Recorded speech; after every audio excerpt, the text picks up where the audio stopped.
Bom dia, pessoal. Na aula de hoje a gente vai ver um outro algoritmo de otimização, né? Talvez o mais famoso aí da literatura, que é o algoritmo genético, tá?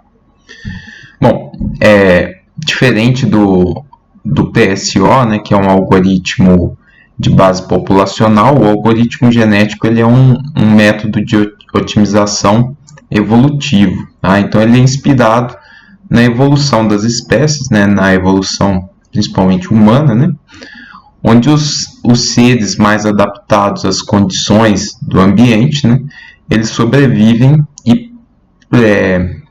transmitem as suas características, né, que fizeram ele sobreviver a essas condições para as gerações futuras, tá?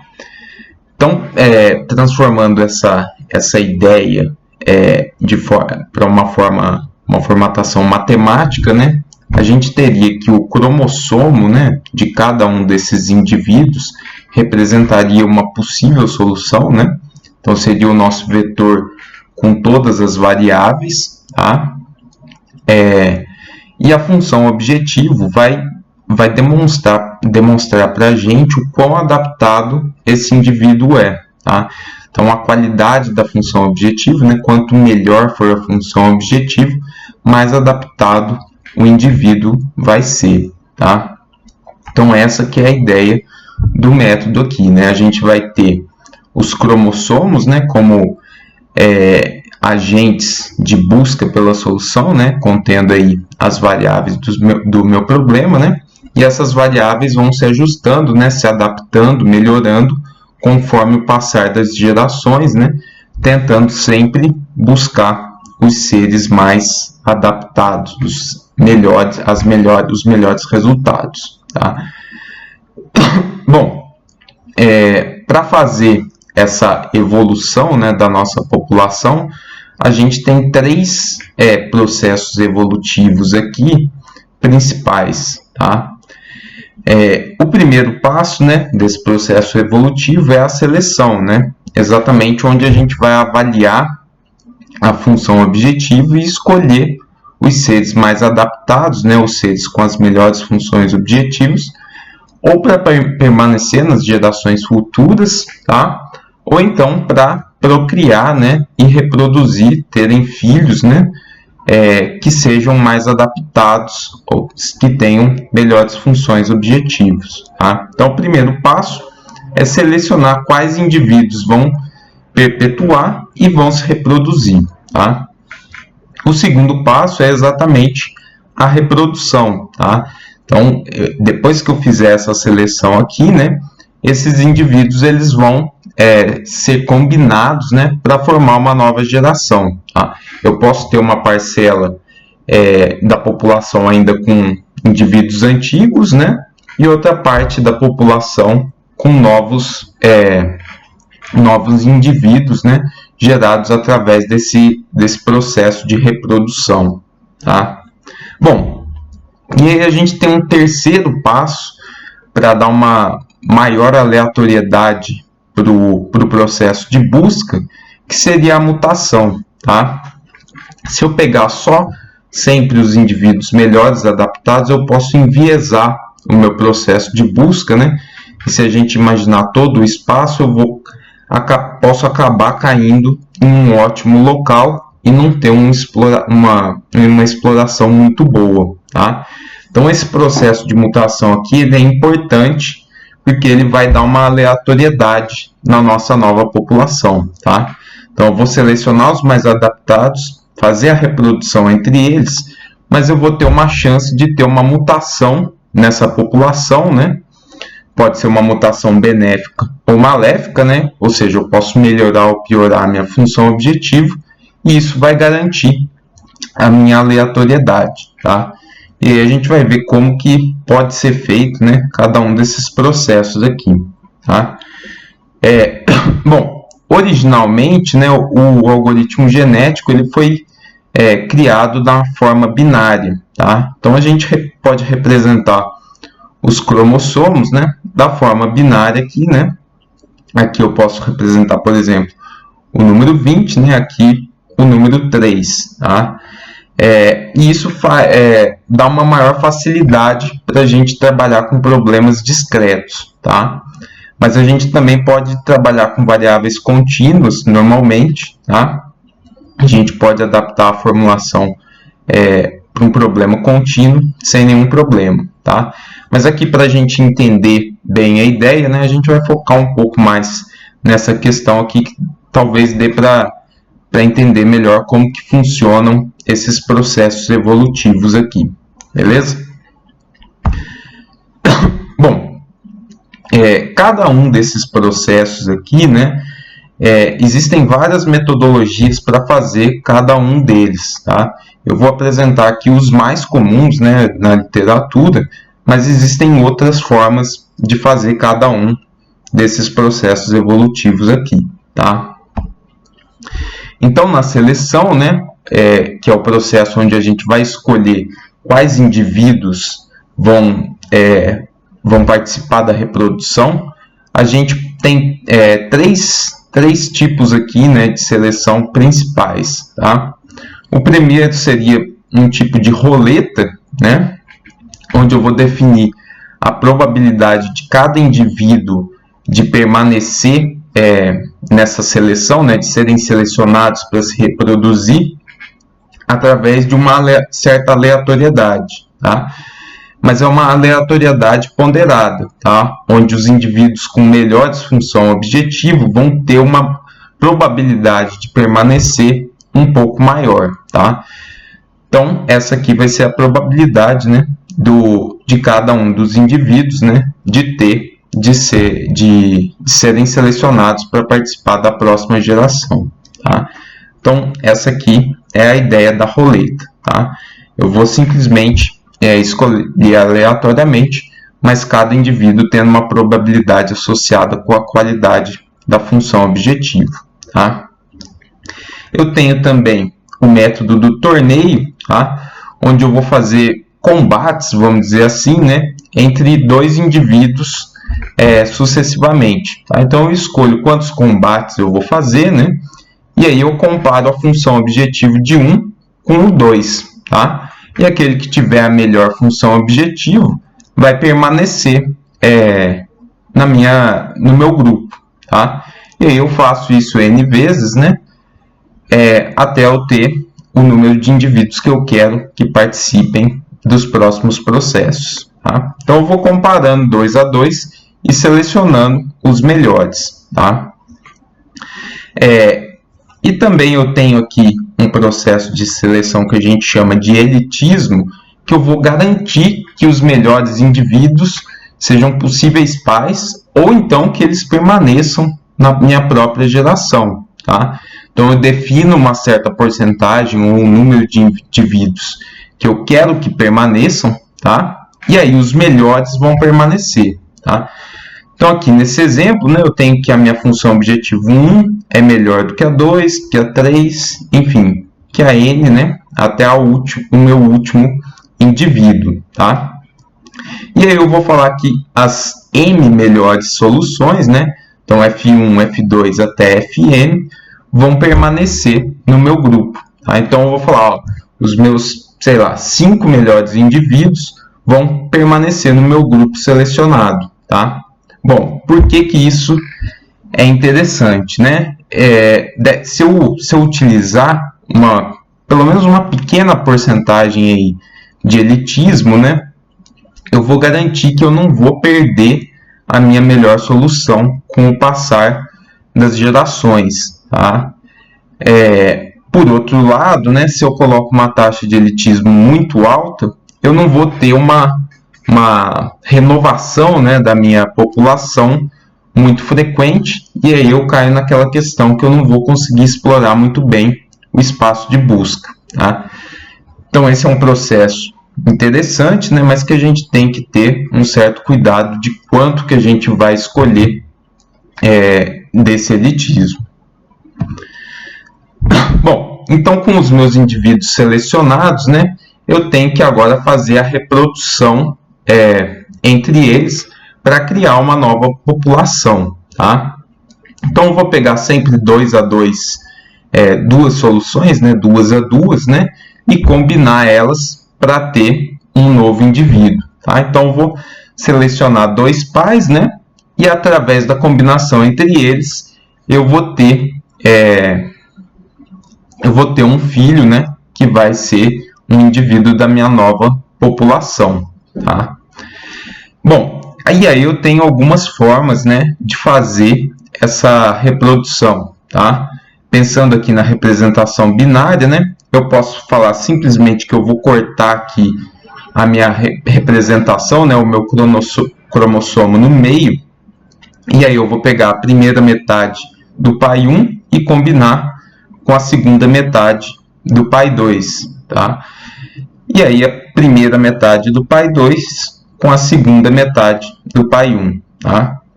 Eu posso também ter um corte uniforme, né, onde eu vou ter essa chamada máscara de bits aqui, né, que eu posso formar ela aleatoriamente, né?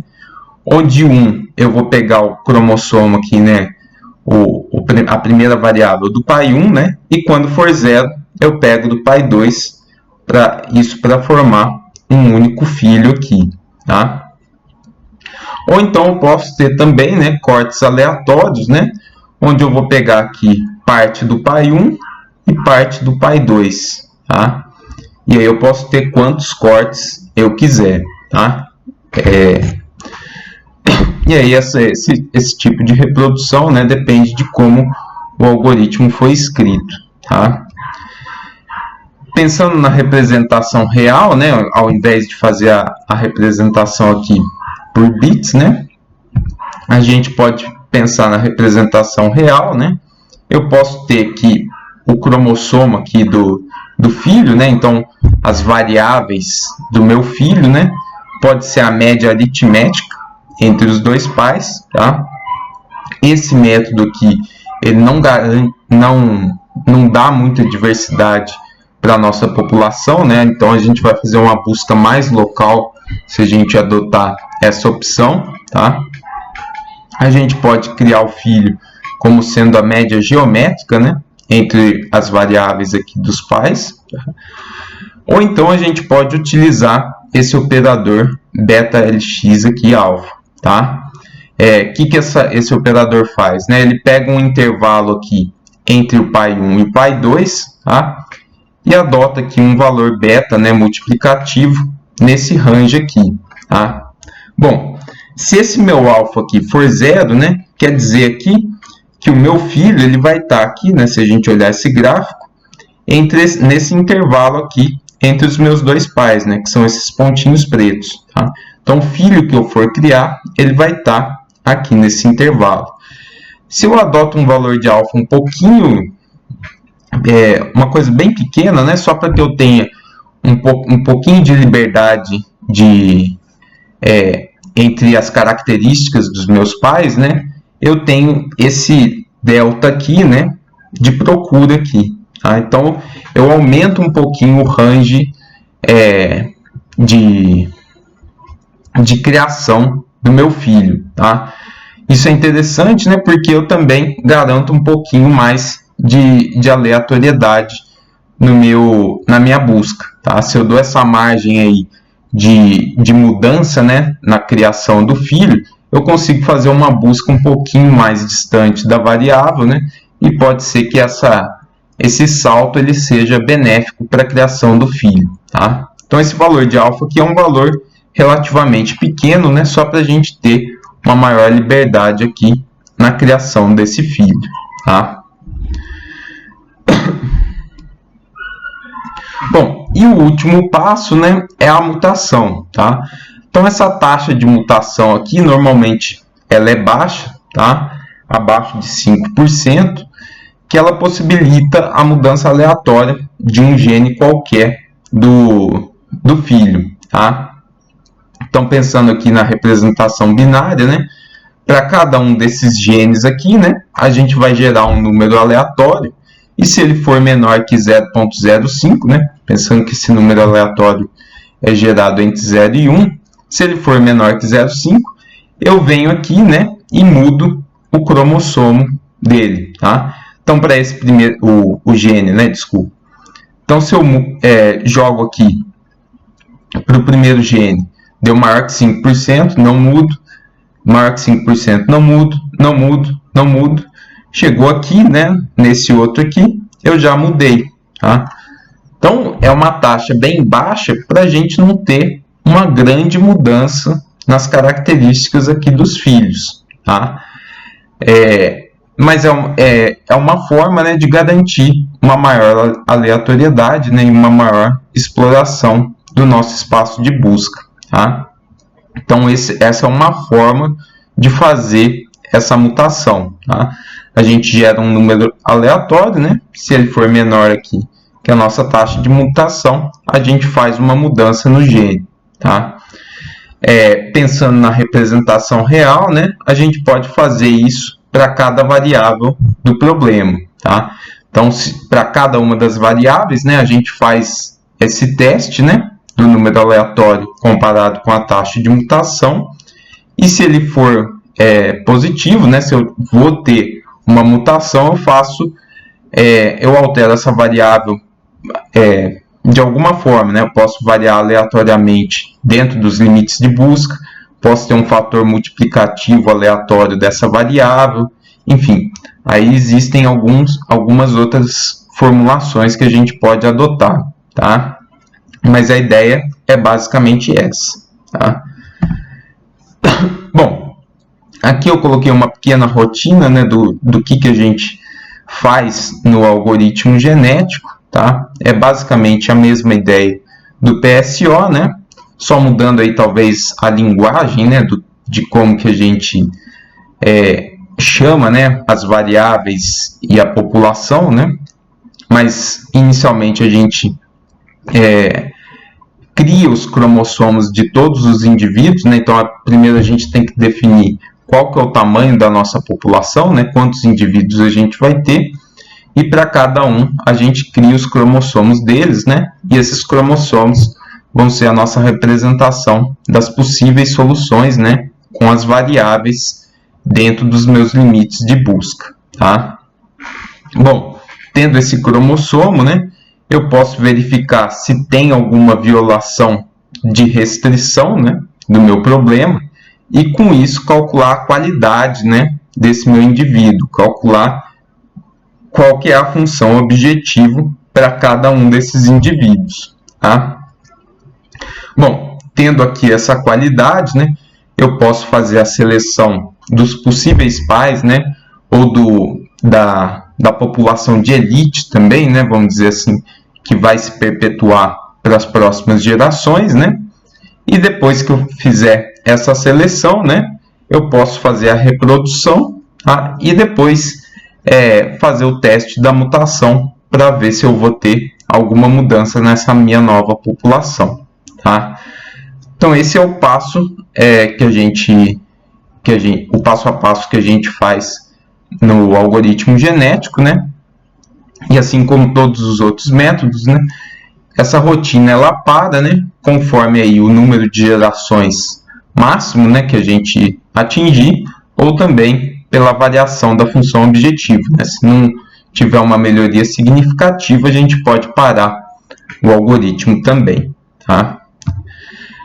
Bom, e assim como o PSO, né? O algoritmo genético, ele também tem a chamada direta pelo MATLAB, tá? Então ele tem implementado no MATLAB naquele pacote, naquele toolbox de otimização, tá? Bom, a chamada dele é bem parecida com a do PSO, tá? As nossas variáveis de saída aqui, o que o algoritmo genético vai fornecer para a gente, são exatamente as mesmas variáveis do PSO, tá? Então, o vetor com as variáveis otimizadas, né? O valor ótimo da nossa função objetiva, o porquê do algoritmo ter parado, né? E o output aqui contendo uma listagem de outras informações relativas ao processo de otimização, tá? E o que a gente tem que fornecer para o algoritmo funcionar, tá? Bom, algumas características são iguais, né, ao do PSO. A gente tem aqui a função objetiva, né, o número de variáveis do problema E aí aqui a gente tem dois pacotes, né, vamos dizer assim, de variáveis que a gente não costuma entrar, tá? Porque o algoritmo genético implementado no MATLAB, ele permite que a gente faça um tratamento de restrições lineares de igualdade e desigualdade dentro da própria função objetivo, tá? Então a gente pode colocar aqui algumas restrições, tá? Não é o nosso caso, na maioria dos problemas que a gente trabalha aqui com redes de abastecimento de água, né? Então a gente deixa esses pacotes aqui em vazio, né? Dizendo para o algoritmo que a gente não tem nenhuma restrição desse tipo, tá? Depois a gente tem aqui a definição, né, dos limites superiores e inferiores das variáveis, tá? E aqui a gente também teria uma opção de como tratar uma restrição não linear no problema, tá? Que também não é muito comum da gente utilizar, tá? E assim como no PSO, né, a gente tem essa questão aqui das opções, né, que se a gente não definir nada, o algoritmo usa valores default, tá? Que são opções também muito parecidas com o do PSO, né? Só mudando aí talvez algumas nomenclaturas, tá? Então a primeira aqui é o valor, né, da variação da função objetivo que a gente considera desprezível para parar o algoritmo, tá? Generations é o número máximo de gerações, né, ou iterações que o processo pode atingir, tá? Population size seria o nosso swarm size, né, no PSO, que é o número de indivíduos que eu vou ter nessa minha população, tá? Elite count é o número de indivíduos que vai permanecer para a próxima geração, né? Então aquela minha taxa de elitismo. Crossover fraction é a minha taxa de reprodução, né? Então qual que é a chance de eu ter uma reprodução entre os pais selecionados. A função display eu também já tinha no PSO, né? Que ele vai me mostrar como que está andando a otimização ao longo das iterações, tá? Initial Population Matrix seria a minha população inicial, tá? Que é aquela questão de eu conhecer já mais ou menos o problema e fornecer uma solução quase ótima, né? Para acelerar o meu processo de busca. E o Plot Function, né? Vai mostrar de forma gráfica, né? Aqui o display mostra em formato de texto, né? O Plot Function mostra de forma gráfica como que está andando, né? Esse meu processo de otimização, tá? Bom, e para finalizar aqui, né? Eu trouxe um exemplo também, né? Que a gente vai rodar no MATLAB de minimização aqui dessa função Pix, né? Que é uma função já implementada no MATLAB. Ela tem esse formato aqui, né? Então, o nosso valor de função da função objetivo z, né, depende das variáveis x e y, tá? E a gente vai fazer a minimização desse problema no intervalo aqui de -3 e 3, tá? Então, o gráfico dessa função tem esse formato aqui, tá? A gente vê que tem um ponto de máximo aqui, né? Um mínimo local aqui, né? E o nosso mínimo global estaria aqui mais ou menos por aqui, tá? E aí aqui no MATLAB eu vou fornecer esses arquivos aqui para vocês darem uma olhada, tá? Eu tenho a formulação do algoritmo genético que eu fiz, né, de forma binária, tá? E aí tem algumas funções aqui também necessárias para rodar o algoritmo, tá?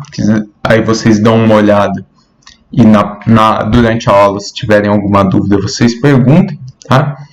Aqui a caracterização, né, do que eu escolhi de parâmetros para minha otimização, tá? E aqui embaixo, né, tem a otimização em si, né, alguns pontos aqui só de gráfico, tá? E aqui no final, né, a gente também tem a chamada através da função do MATLAB, tá? Bom, então a hora que vocês rodarem, né, vai aparecer esse gráfico aqui, né, que é da minha formulação, tá? Então não sei se deu para observar, né, aqui tem os números das minhas gerações, tá? O meu processo de busca se iniciou aqui nesses pontos, tá? E ele foi melhorando aqui, né, chegando próximo desse mínimo local que a gente viu lá na figura, tá? Devido aí às taxas de mutação, né, e à aleatoriedade do processo de busca, algum dos indivíduos, né, caiu aqui mais próximo do meu ótimo global, tá? Então eu saltei dessa região aqui, né, para cá, e aí no final do meu processo, né, eu cheguei quase no centro aqui, no meu mínimo global realmente, tá? Se a gente olhar aqui a evolução da minha função objetivo, né, foi exatamente isso que aconteceu. Eu comecei aqui num local relativamente bom, né, só que daí depois, né, eu encontrei um local muito bom, né, em torno aí de menos 6,5, tá? Se vocês rodarem várias vezes, né, pode ser que em algum dos casos vocês fiquem parados aqui, né, nessa região, tá? E isso pode acontecer com qualquer método de otimização, né? Você ficar empacado, né, nesse ótimo local aí, tá? A configuração aqui que eu utilizei, né, foi com poucos indivíduos, né, exatamente para ver se isso acontecia aqui, né? Mas como o processo é aleatório, ele deu sorte, né, e conseguiu achar o ótimo global, tá? Mas aí vocês podem brincar e ver o que acontece, tá? E aqui esse gráfico aqui, né, ele é gerado pela chamada do algoritmo genético pelo MATLAB, tá? Então é basicamente esse mesmo gráfico aqui, né, da evolução da função objetivo com o passar das gerações, né, e ele vai mostrando o melhor valor, né, e a média da população, tá? Então ele encontrou já aqui o ótimo global, né, rapidamente também. Um pouco mais rápido do que a formulação que eu adotei, né? Em menos de 20 gerações ele já encontrou, e aqui eu encontrei mais ou menos com 60 gerações, aqui o valor, né, de menos 6,5, tá? Então esse código aqui vai estar disponível para vocês, né? Vocês podem alterar lá as características, né, os parâmetros de busca do algoritmo, né, e ver se isso melhora, piora, demora mais para rodar, né? Enfim, vocês podem olhar aí todo o código, né, e ver e tentar entender, né, como que é a formulação do algoritmo genético.